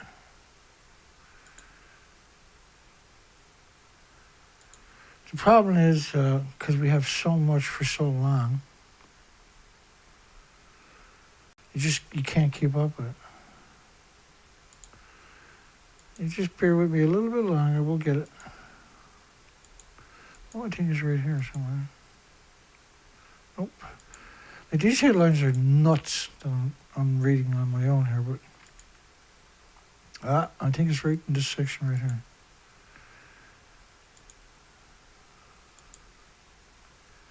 See, I forgot about all this stuff. Right about... I might never find it. I got so much stuff here. There you go. The nuclear lobby and coal lobby threaten to scupper renewables in South Africa. The nuclear and coal, because coal's cheap. Nuclear needs coal to power their sites and their 38 million 1-ton pickup trucks of water each day.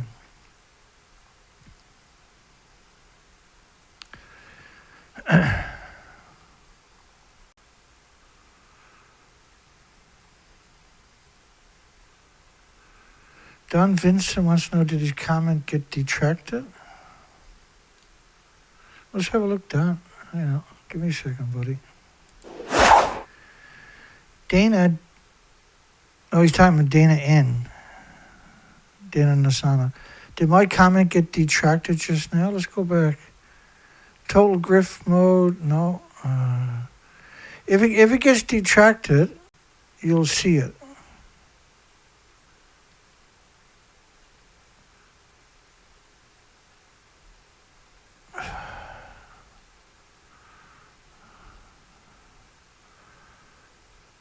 Hi, everybody. No, but I don't see anything got detracted from you. And so if a comment gets detracted, let me show you what it looks like.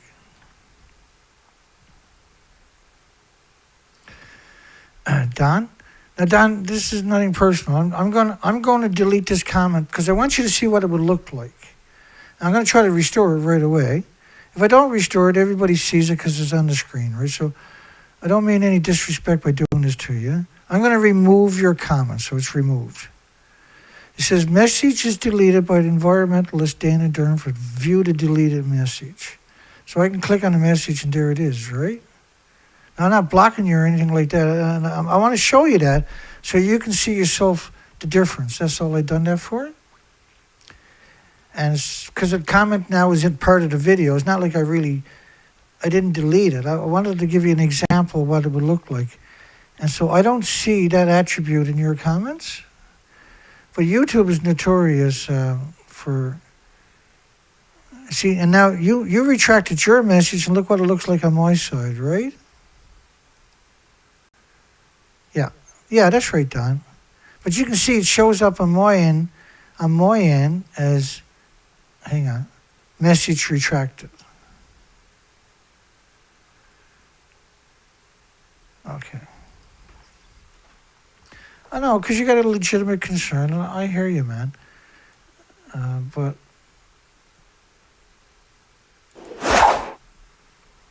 and if Dana Nasana, and Dana's not there tonight. I haven't seen Dana tonight. Dana's usually there. It's pretty rare for Dana not to be here. I hope he's doing okay.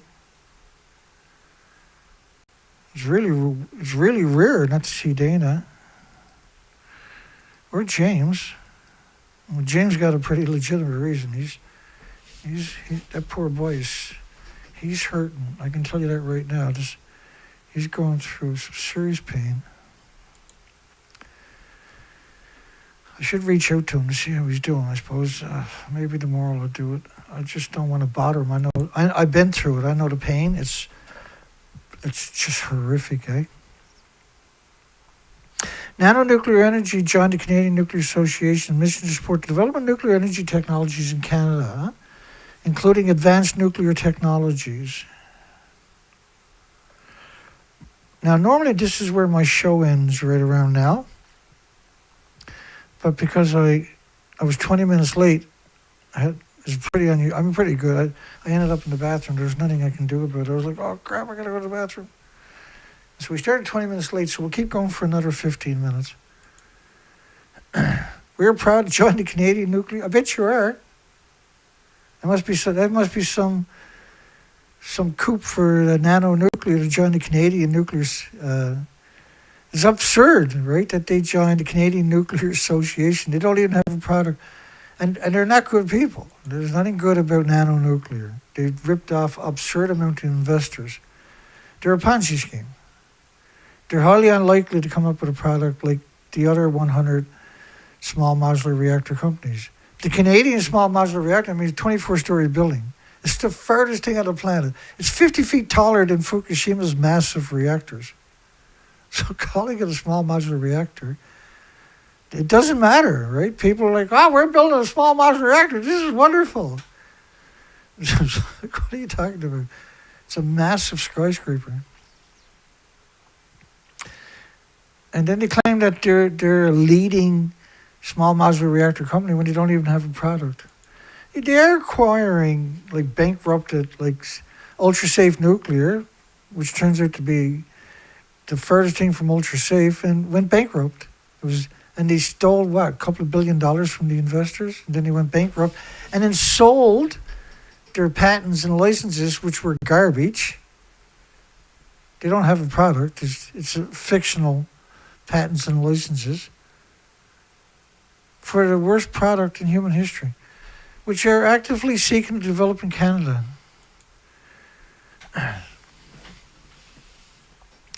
That's the thing about the nuclear industry. It has an enormous amount of resources and money, but it just can't seem to keep it together. It steals about 90% of the money through administration. The Canadian Nuclear Association is the leading voice in the nation's nuclear sector. The Canadian Nuclear Association is just a lobbying group for the nuclear industry, a leading voice in the nation's nuclear sector. The Canadian CANDU reactors are brutal, and they're on the Great Lakes, the third biggest body of fresh water on the entire planet, and they can't contain the tritium. Like the Point-Lepreau nuclear plant in New Brunswick, Canada, legally is allowed to emit 14,600,000 trillion atoms of tritium each year, legally, tritium-3H, into the environment. These are absurd. Like California reactors are allowed a fraction of a percent of that. They say, 15 trillion atoms a year. Canada's, just a single reactor is 14,600,000 trillion atoms of tritium-3H legally into the environment each year. These are just the worst numbers imaginable, and that's what they've been doing. They completely polluted the Great Lakes. It's not just Canadian CANDU reactors. They're one of the biggest offenders. There's a lot of nuclear waste sites, a lot of fuel processing sites on the Great Lakes, Canada, United States, and a lot of nuclear reactors in the Great Lakes, including the Enrico Fermi reactors that melted down, the sodium reactor that melted down in the 50s. That they successfully covered up. James Walker, Chief Executive Officer of NANO Nuclear. Man, what a lowlife he turned out to be. Clean energy solutions that are portable, on-demand, capable, advanced nuclear microreactors. Oh, by the way, that don't exist. They're the furthest things from existing. Are a curse on humanity. Are going to be using plutonium mixed oxide fuel, a very high SA fuel, in order to get the extra power out of it, a small package. And they have no way of dealing with the emissions and the waste. And claiming that this clean energy is absurd. It's the dirtiest, just the whole process of nuclear. Japanese Prime Minister, the latest, greatest, they go through so many prime ministers. They're worse than France, if that's, well, I guess not. France went through 4 prime ministers last year. France is a strange country. They have a president and a prime ministers. So the prime minister is the fall guy for the president. You can't get rid of the president. But prime ministers are a dime a dozen. They just use them like paper towels and garbage bags. And they're the fall guys for the industries, the French government, the military-industrial complex. They have a huge military-industrial complex. It's a what they done to Niger and the French Polynesians. How can anybody see past that? How can that not be part of every? How can that not be forefront of any dealing with France. What they done to the French Polynesians was equal to a Nagasaki bomb a week for 12 years of radioactive fallout. Like, what the French done to the French Polynesians, everybody was contaminated. The babies were born, they were like jelly. They don't survive and they're like jelly. They're not babies. It's a total destruction of humanity. And they caused a civil war in Niger for 60 years so they can have their cheap uranium for their nuclear power plants in France. That's how they got the price down. They started a civil war that destroyed millions and millions and millions of families in the entire country, their drinking water, stole their natural resources, and used slave labor as a result of a civil war that they created for 60 years to mine, and then the tailings, the highly radioactive tailing, was left outdoors open in this, they contaminated the entire Sahara Desert on top of that. They refused to tell the indigenous population where the nuclear waste was so they can clean it up or try to. They refused to acknowledge there was any adverse side effects of the radiation. Even today, despite the fact that we have incredible amounts of studies showing they contaminated every human in the French Polynesian Islands, every single person, and the land for millions of years. The Marshall Islands, let me show you one of that, as we're winding down in a little bit. Let me show you, I got this one from the Marshall Islands. It was a study that just caught me off guard, so to speak. Take me a moment. Because I've been at this for so long, my pile gets bigger and bigger every week of important stories.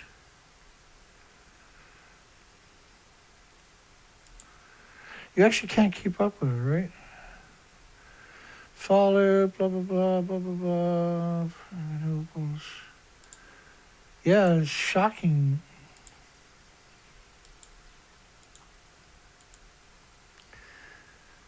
It's just... Jesus. That got me good. What we got here? Hello? Oh, yeah.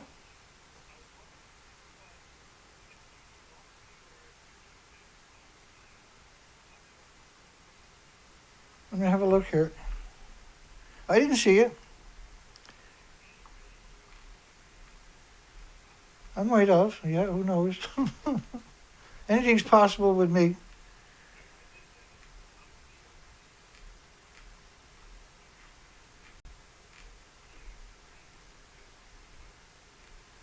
I could do it. Yeah, I've been at this so long. I don't have any patience anymore, and I got a tendency not to just tolerate. It's all business, right? And I don't like distractions, and I can't handle a lot of things, and so I've been known to do it. I do have a list here. I'm just going to go look at it for you now. I'm pretty sure we can fix that. Just. Okay, I'll let you go. I'll fix it in a few minutes here, okay? Okay, man. Yeah, okay, bye-bye. That's PBS Lover. You remember PBS Lover? Look, I'm a reasonable person, okay? But when I get distractions, I'll only tolerate it for so long. When I tell people to give it up and they don't give it up, what am I supposed to do? Like, I work really hard for my site.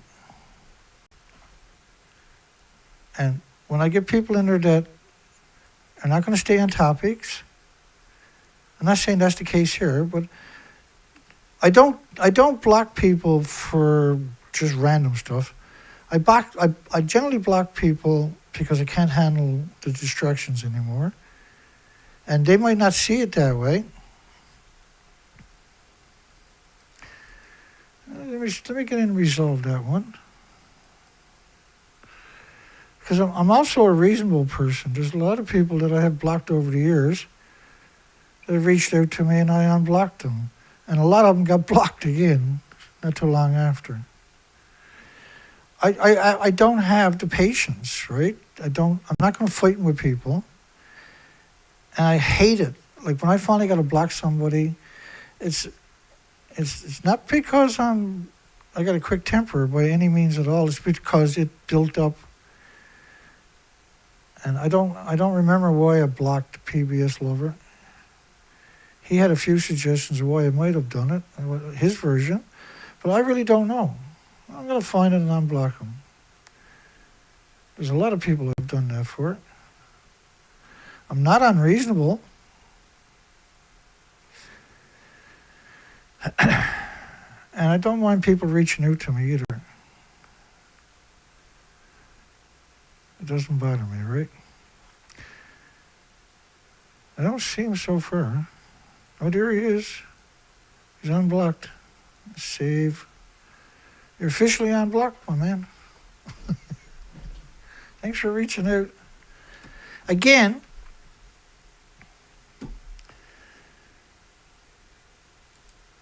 I can't remember, so that's a good thing. Generally with me, the reason somebody gets blocked, there's a number. If they're fighting, if they're arguing, if they're not staying on topic, that's a reason that'll get to me eventually. Is people who don't stay on topic. I'm not saying that's the case here. That'll eventually get someone blocked on my site. Even people have been around for years and years and years. This, like, to me and to everybody else, you have to appreciate that this is not a game. This is flat out extinction event. And we have a lot of public relation. The reason that it works this way is because we have a lot of public relation firms that have infiltrated the comments section. They might be there for a couple of years, and you'll find them sometimes on other sites just ragging my ass, making fun of me and denigrating me. And I get it. Dana's not wealthy, and Dana's not handsome, Dana's not popular, everything else. I'm fighting for everybody on this planet. I'm fighting for every species on this planet by educating the population. And the amount of work that I do and the heartaches that I've been through and the stuff that I've seen on my research expeditions have destroyed my life. It's destroyed me. I can't switch off the research expeditions to empty coastlines. I can't switch that off. And people, well, a lot of people just can't wrap their minds around it. What I've seen and what I've been through, what I know, what I document, what I show. And I provide documentations for almost all of my assertions because I'm stupid. I'm a sucker for punishment. Okay, PBS, well, you're back there. I apologize, man. Whatever it was, let's move past it.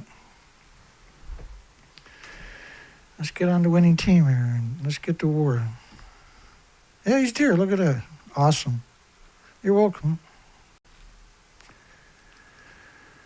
I'm not a bad person. I'm not a bastard. Okay, well, I'm a bastard, but I don't want to be.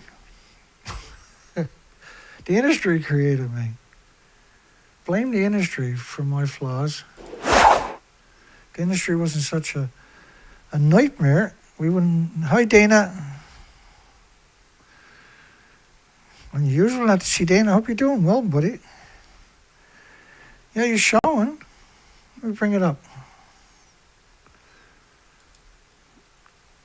I know Dana's a few times thought he was being shadow banned or something, right?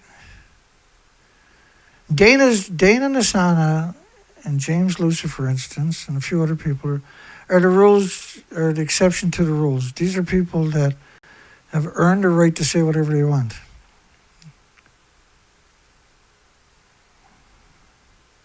Yeah, Dana's there, but I didn't see him earlier, right there. But when you scroll back through, I don't see Dana Nasana. Look at that. All the way back to the beginning. And that's why I was worried Dana must be sick, because I didn't see him myself all night. That doesn't mean that the nuclear industry didn't block him. Oh, who knows what they're up to? And they know that Dana's one of the biggest supporters I got. And he's been around forever. And targeting Dana, getting Dana upset at me, thinking that I might have done something. When, of course I wouldn't. I don't think people here realize what a great person Dana Nasana actually is. What an absolute sweetheart that guy is. He's been around for as long as I can remember. And he's supported me through some pretty rough times, folks. And I mean, he came out swinging with support. Like financial support, too. Like serious stuff. This guy stood tall for a very long time.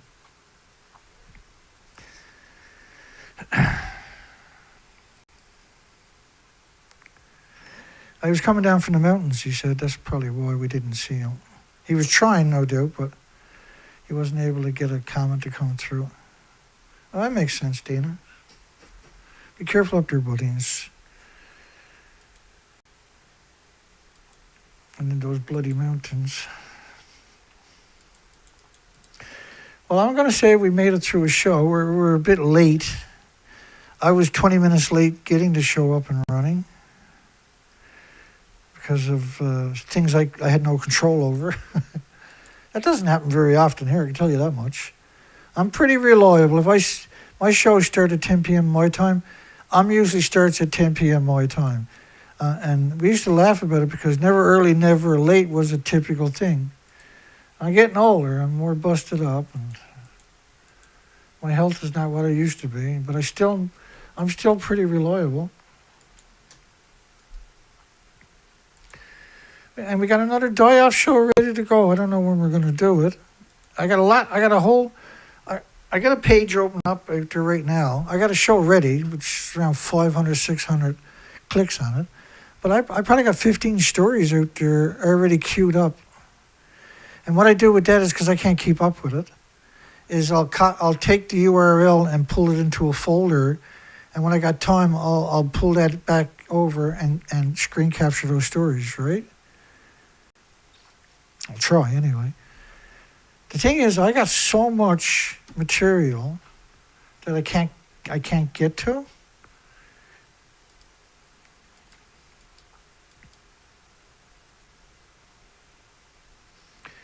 I never give up. I never slow down. I never stop. We're doing the best we can. We're hardcore. We're at this every day. I give everybody 2 days off. I used to do shows 7 days a week and still couldn't keep up with all the news.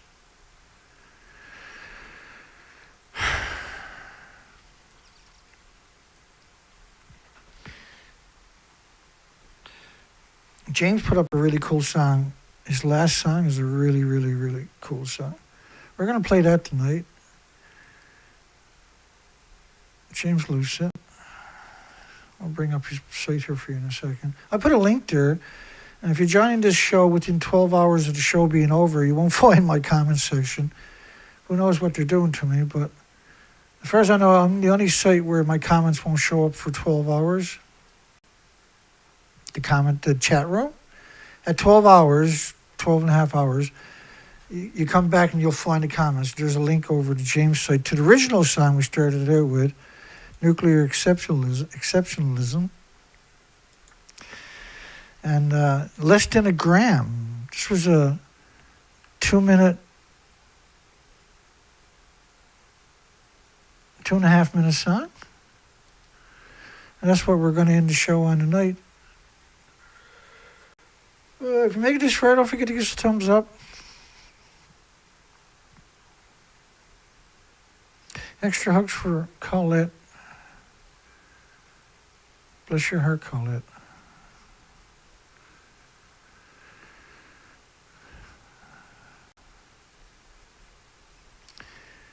And of course, Colette, oh my goodness, man. What an anti-nuclear warrior that lady is. She's nobody's fool, man. The nuclear industry is not going to beat her. I can tell you that in the conversation.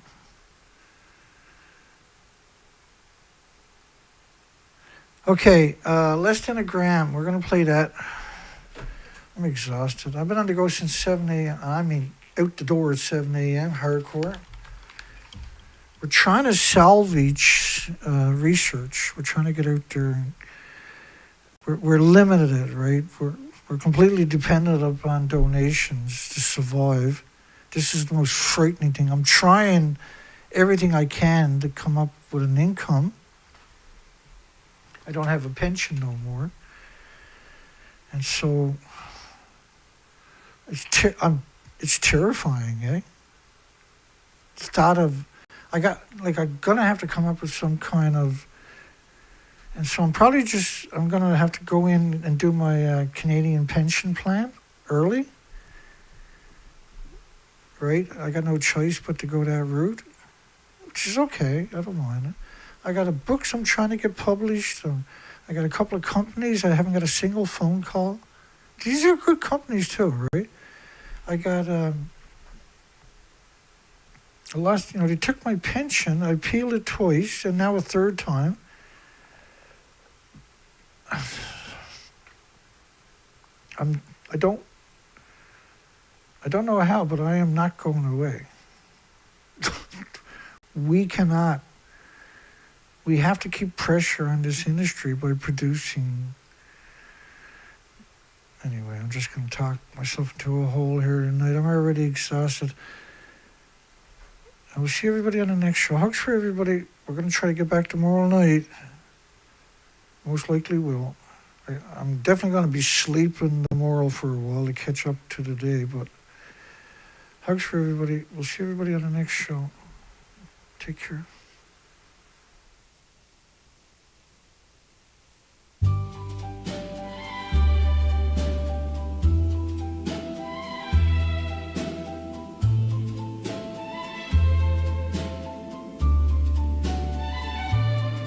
Right beside old Unit 3 sits a shell-marked waste you see. Tanks of resin stacked with care, holding what the pumps caught there. TEPCO field 2 plans to show.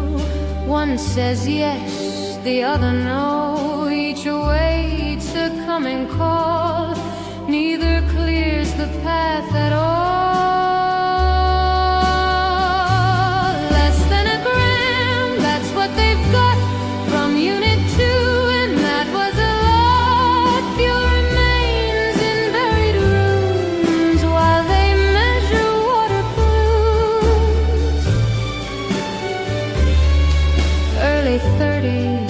They say when the work might get underway, decommission down the line, mid-century's hopeful sign. 880 tons remain, none retrieved from 3's domain. They debate what space to claim, still the